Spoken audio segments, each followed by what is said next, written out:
Welcome to Bone-Chilling Curiosity. Today, we're diving into one of the most chilling and consequential events of the 21st century. Imagine this, a towering tsunami crashing through coastal defenses, a nuclear plant spiraling into chaos, and an entire nation teetering on the brink of catastrophe. How did this disaster unfold? What happened behind the scenes as the world watched in horror? And perhaps most pressing of all, what are the lingering consequences of this monumental tragedy? Today, we're exploring the Fukushima Daiichi nuclear disaster. We'll unravel the suspenseful sequence of events that led to one of the worst nuclear crises in history, examining the dramatic questions that kept experts and citizens alike on edge. Buckle up as we delve into this harrowing tale of disaster, bravery, and resilience. March 11, 2011. It started as a seemingly ordinary day in Japan. People were going about their lives, completely unaware that a catastrophic event was about to unfold. At 2:46 p.m. local time, the earth began to shake violently. A colossal 9.0 magnitude earthquake struck off the coast of Tohoku, one of the most powerful quakes ever recorded. The initial shockwaves were catastrophic, reducing buildings to rubble and leaving entire communities in disarray. But the quake was only the beginning. As the ground trembled, the true danger was yet to come. The earthquake triggered a massive tsunami, sending waves of up to 40 feet high crashing towards Japan's northeastern coast. These towering waves were not just a natural phenomenon but a harbinger of devastation. The Fukushima Daiichi nuclear power plant, located on the coast, was about to face an unprecedented test. The plant's wall, designed to protect it from such events, was swiftly overwhelmed by the immense force of the tsunami.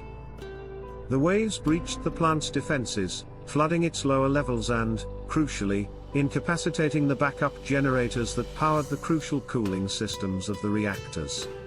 With these generators disabled, the plant's reactors were left without their primary means of cooling. As the tsunami receded, the scale of the disaster became alarmingly clear. The first dramatic question arose: could the plant's reactors be stabilized before a full-scale meltdown occurred?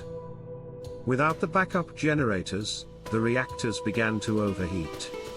Inside the plant, engineers and workers were thrown into a frantic battle against time. Reactor cores, once cooled and controlled, were now in a state of uncontrolled thermal escalation. The situation deteriorated quickly, and the plant's safety systems were overwhelmed. At 2:30 p.m., just hours after the initial quake, the first explosion erupted from Reactor 1. The blast was massive, sending a plume of smoke and debris into the sky. The explosion was caused by a buildup of hydrogen gas, a dangerous byproduct of the overheating process. It was a horrifying confirmation that the situation was spiraling out of control. As Reactor 1's explosion reverberated, it became clear that this was no ordinary incident. The second dramatic question emerged: how far could the radiation spread, and what would be the immediate impact on the surrounding areas? In the days that followed, the situation worsened. Reactors 2 and 3 also experienced explosions, and Reactor 4, although not operational at the time, was engulfed in a fire. The contamination risk soared as radioactive materials were released into the environment. Radiation levels in the vicinity spiked, creating a dangerous and unstable situation. By early evening, the Japanese government had to make a critical decision. An evacuation order was issued for residents living within a 20-kilometer radius of the plant. The sense of urgency was palpable, as radiation levels continued to climb. This evacuation, though necessary, was fraught with challenges. Families were forced to leave their homes, their lives turned upside down by a crisis they could barely comprehend. The immediate impact on the surrounding areas was profound. Entire towns were abandoned, and the scale of the human and environmental toll began to unfold.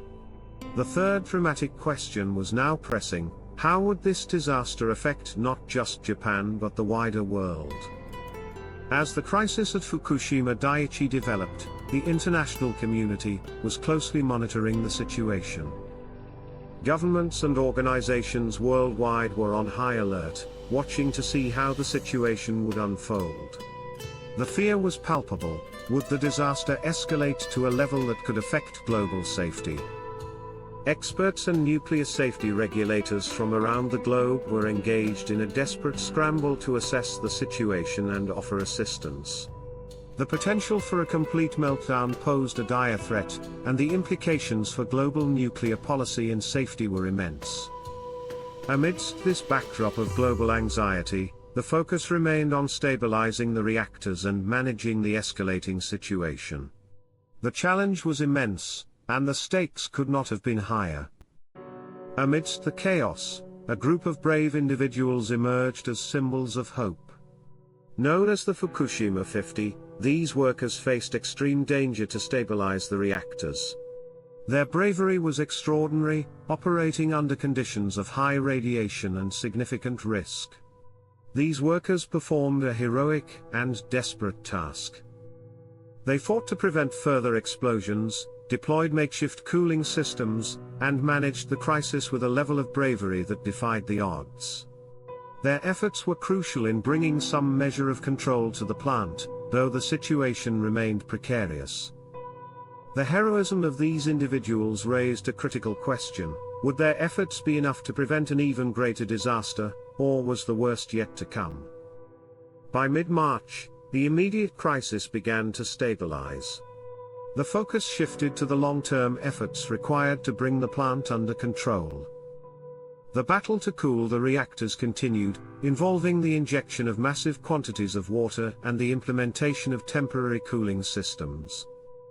Engineers and technicians worked around the clock, facing numerous challenges. Despite the progress, the situation remained fraught with danger. The risk of further complications was ever present, and the full extent of the disaster's impact was still unfolding.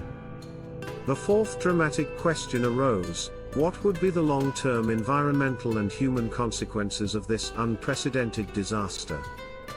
As the situation stabilized, the immediate aftermath of the Fukushima disaster became clearer. The environmental damage was severe, with radioactive contamination affecting air, water, and soil. The impact on local communities was devastating, with hundreds of thousands of people displaced and entire towns left uninhabitable.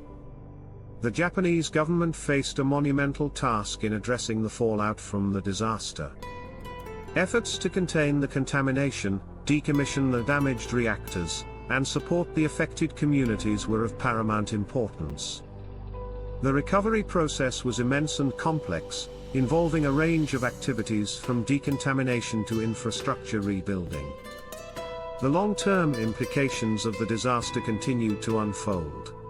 The environmental impact, health effects, and economic costs were subjects of ongoing study and analysis. The disaster had not only immediate consequences but also posed long-term challenges that would take years to address.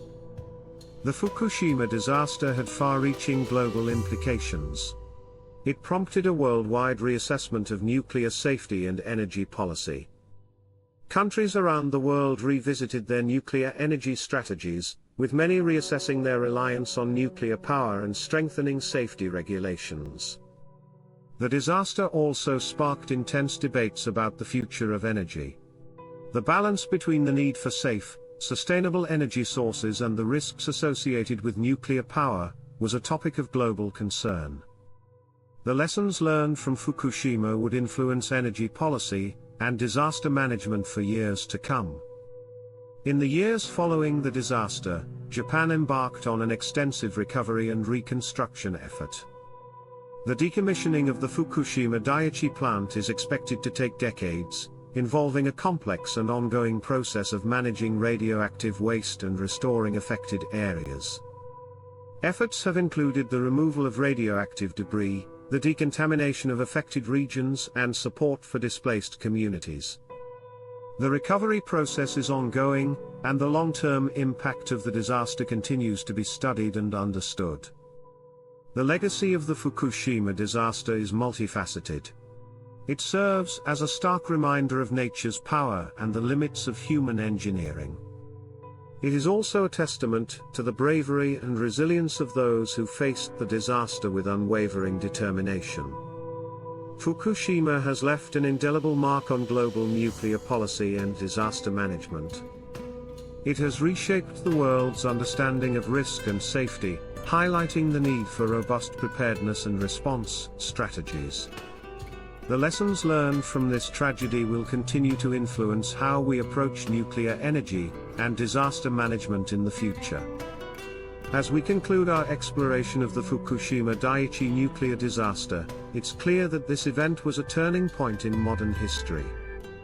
The bravery of the workers, the resilience of the affected communities, and the global response to the crisis are all part of a narrative that continues to evolve. The dramatic questions that haunted the crisis, whether the plant could be stabilized, how far the radiation would spread, and the global impact of the disaster, have found answers over time. However, the lessons from Fukushima remain relevant as we navigate the challenges of nuclear safety and disaster preparedness. If you found this deep dive into the Fukushima disaster both compelling and enlightening, please give us a thumbs up and subscribe to the channel. We'd love to hear your thoughts and questions about the disaster and its impact, so feel free to leave a comment below. Thank you for joining us on this journey through one of the most gripping and sobering events of our time. Until next time, stay curious and keep exploring the mysteries that shape our world.